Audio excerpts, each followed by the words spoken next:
What's up guys, my name is Ace, and yesterday we got some excellent news from Sledgehammer Games, and this is, they're going to be nerfing fire in the game, or at least providing counter options. And they have outlined a bunch of the specific steps that they're going to be taking to deal with fire damage. And it looks like this is going to be coming in next week's mid-season update. We don't know exactly what day that update will be, but at some point next week, we're getting the mid-season update. And this is just going to be one of the changes that they're making. I'm sure there will be other things on top of this, but we just don't have the details on that yet. Today, we're just going to be focusing on the tweets from Sledgehammer yesterday, talking about what they're doing with fire damage. So the first thing they said here is they're going to be nerfing the Incendiary grenades by reducing the overall damage dealt. And they said that means if you're running through them in core modes, they'll still be painful, but you'll recover.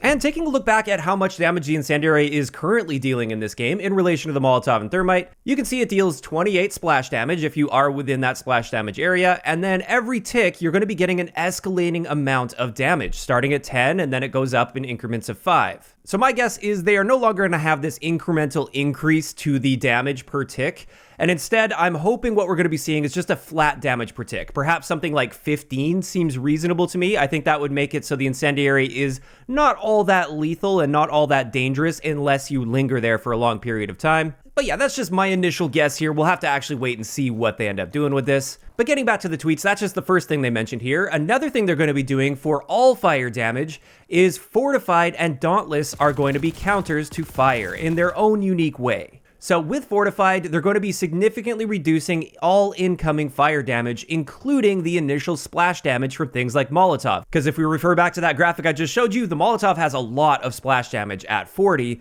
so using Fortified should protect you a lot more against that once this update actually goes live. As for Dauntless, on the other hand, this is also going to be a fire counter, but in a different way. After the update, Dauntless will grant immunity when moving through fire, but it won't protect against initial impact, so like the splash damage from a Molotov, and it won't be working against direct fire damage from the Flame Knot.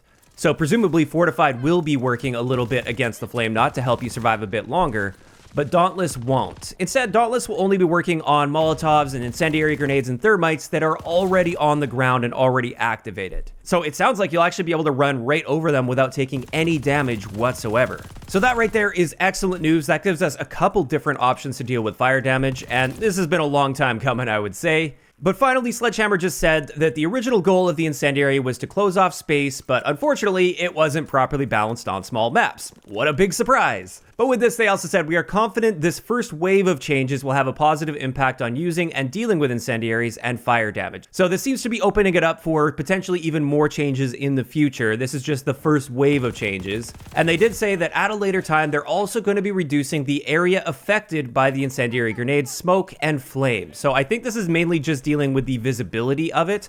It seems like they're going to be toning that down quite a bit because they say this will make them ideal for blocking lines of sight indoors and lanes through smaller maps. And more info will come on this later. So there we go. That's going to wrap it up for the tweets from Sledgehammer yesterday, and this is looking like really good news. Yes, this has been a long time coming, and yes, it was fairly obvious when you had a look at the incendiary grenade before it even got in the hands of everyone that it was going to be a big problem on small maps.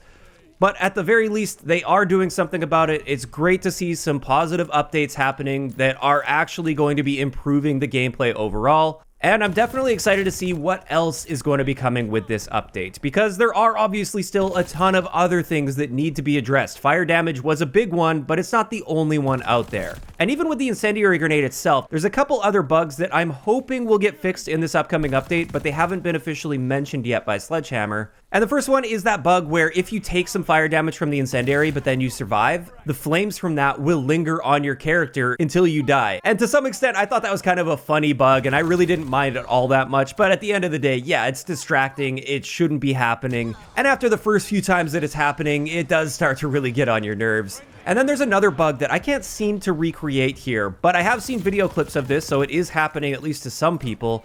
And this is with the incendiary grenade. After the effect wears away, for a lot of people, if they look away from the point where the incendiary went off and then they look back toward the incendiary, it will actually reignite all the visuals from it. I don't think you can receive any damage from it at that point, but visually you're still getting all that smoke and flames and everything that's blocking your view. And the worst part about that is it's likely not happening to the other people that are on the other side of that. So they can see you perfectly clearly and you can't see anything. So hopefully they get on top of those ones as well. But that's pretty much it. That's everything we know so far to expect for the update next week. And of course, I'd like to hear from you guys in the comment section below. What do you guys think about these changes? Do you think these are appropriate changes to help deal with the fire spam in the game, or do you feel like more is going to be needed? And what other things are you really hoping to see with next week's mid-season update? Just let me know down below. If you enjoyed the video, a like rating is always appreciated. And don't forget to subscribe for more if you haven't already. I'll talk to you guys next time.